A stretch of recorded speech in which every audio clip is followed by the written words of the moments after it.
আমরা কিছু গুরুত্বপূর্ণ বিষয়ে এবং কিছু আইনি বিষয়ে, আচরণবিধির কিছু বিষয়ে আমরা কথা বলতে এসেছিলাম। কয়েকদিন আগে আমাদের সিনিয়র নেতা, স্ট্যান্ডিং কমিটির মেম্বার জনাব নজরুল ইসলাম খান এসেছিলেন আরও একটি গুরুত্বপূর্ণ বিষয়ে, পোস্টাল ব্যালটের বিষয়ে আপনাদের সাথে কথা হয়েছে। তা আমরা আজকে যে সমস্ত বিষয়ে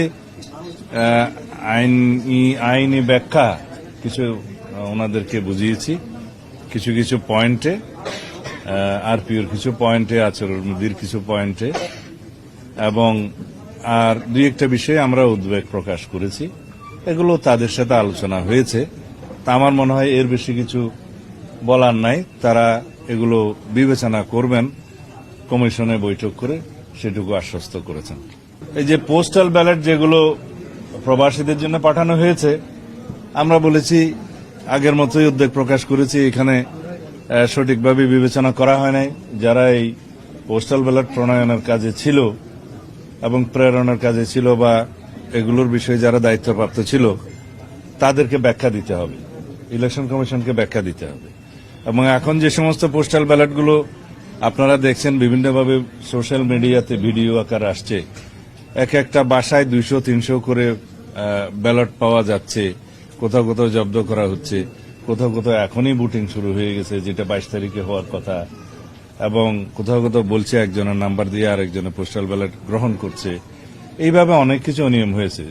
যেহেতু বাংলাদেশে প্রবাসীদের ভোটদানের এই নিয়মটা এই প্রথম এক্সারসাইজ হচ্ছে, এখানে কিছু ভুলভ্রান্তি থাকতে পারত, তবে যে ভুলভ্রান্তিটা হচ্ছে এখানে আমরা ভিক্টিমাইজড, আমরা ক্ষতিগ্রস্ত হচ্ছি, এবং একটি নির্দিষ্ট রাজনৈতিক দলের পক্ষ হয়ে কিছু কিছু এখানে কাজ হয়েছে বলে আমাদের ধারণা, এবং সেটা প্রকাশিত হয়েছে। আসলে ধারণাও নয়, সেটা প্রমাণিত হচ্ছে। তা এখন আমরা বলেছি এই বিষয়ে আপনাদেরকে পরিষ্কার ব্যাখ্যা দিতে হবে।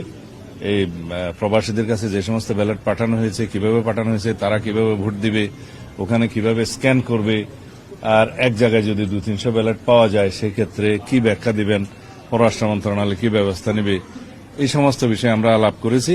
তারা তাদের ব্যাখ্যাটা দিবেন আপনাদের কাছে। আমার মনে হয় আজকেও দিতে পারে, কালকেও দিতে পারে, তাদের সময় মতো দিবেন।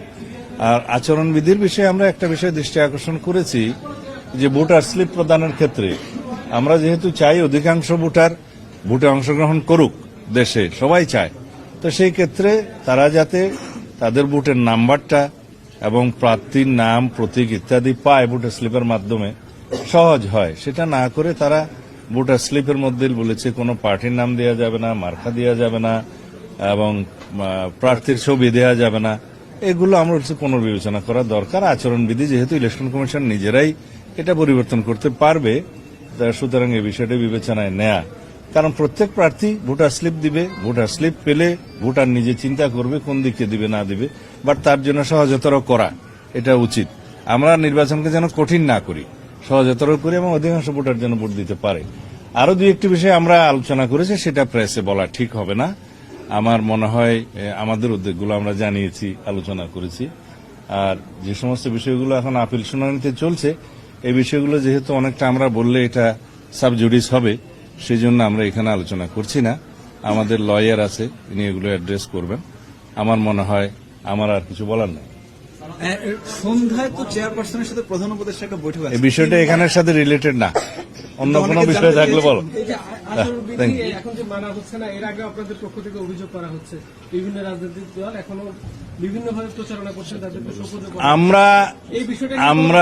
আমরা পরিষ্কারভাবে বলেছি আগে, নির্বাচন কমিশনের অনুরোধে আমাদের মাননীয় চেয়ারম্যান জনাব তারেক রহমান সম্মান দেখিয়ে তার সফর স্থগিত করেছেন ব্যক্তিগত, এবং সেই সফরটা রাজনৈতিক সফর ছিল না, নির্বাচনী প্রচারণার উদ্দেশ্যও ছিল না। 2024 সালের গণ অভ্যুত্থানে শহীদ তাদেরকে বিনম্র শ্রদ্ধা জানানো, কবর জিয়ারত করার উদ্দেশ্যে ছিল। আমরা আচরণবিধির কারণে নয়, নির্বাচন কমিশনের অনুরোধে সেটা আমরা স্থগিত করেছি। এখন বিভিন্ন রাজনৈতিক দলের গুরুত্বপূর্ণ নেতারা বিভিন্নভাবে যে সমস্ত বক্তব্য বিবৃতি দিচ্ছে এবং সেটা ভিডিও পাওয়া যায়, তাতে করে নির্বাচন আচরণবিধি লঙ্ঘন হচ্ছে। কিন্তু এই ব্যাপারেও আমি দেখছি যে নির্বাচন কমিশন নির্বিকার। তা আমরা আশা করব তারা এগুলো অ্যাড্রেস করবে দিবেন। এবং আমরা একটা গুরুত্বপূর্ণ বিষয় আজকে আপনাদেরকে বলা উচিত, তা হলো পোস্টাল ব্যালট দেশের অভ্যন্তরে সবচেয়ে বেশি ব্যবহৃত হবে। সেজন্য আমরা বলেছি যে সমস্ত নির্বাচনী এলাকায় যে কজন প্রার্থী থাকে তাদেরই তো মার্কা দিয়ে নাম দিয়ে ব্যালট হয়, সেই একই ব্যালট যেন সংশ্লিষ্ট নির্বাচনী এলাকার পোস্টাল ব্যালট হিসেবে ব্যবহার করা হয়। এই ব্যাপারে আমরা সুস্পষ্ট আমাদের প্রস্তাব দিয়েছি, কারণ সমস্ত মার্কাগুলো দিয়ে তো পোস্টাল ব্যালট সব কনস্টিটিউয়েন্সিতে পাঠানোর প্রয়োজন নেই এবং সেটা দেশের মধ্যে সম্ভব নয়।